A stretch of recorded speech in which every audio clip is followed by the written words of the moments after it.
তা চলে এলাম সন্ধ্যাবেলা। এই গ্যাসটা মোটেই আমাদের জ্বলছে না গো। চা বসে দিয়েছি এই যে, আর চুলটা একটু টান টান করে আজকে টেনে বেঁধেছি গরমের জ্বালায়, ঠিক আছে। আর এদিকে দেখো আবার চা ফুটছে, আর এই যে চা খাওয়ার লোকজন যে এসে গেছে। সন্ধ্যের দিকে চা খাবো করে চা খাওয়া আর কেউ ছিল না বলে খাওয়া হয়নি। তা এখন ওই যে তোমাদের দাদাভাই এসছে চা খেতে, তা ভাবলাম যে একটু চা করে খেয়ে দিয়ে আমি বেরোবো। গলাটার মধ্যে ট্যান পড়েছে, দেখেছো?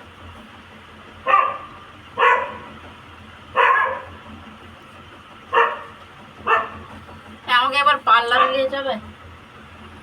জীবনে এত বড় হয়ে গেলাম, জীবনে পার্লারের মুখ দেখলাম না, ঠিক আছে। পার্লারে যাওয়ার ইচ্ছা আছে।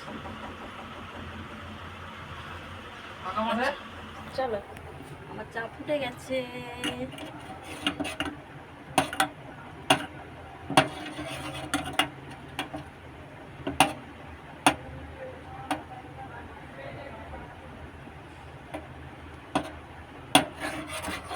ঠিক আছে, চা ফুটে গেছে।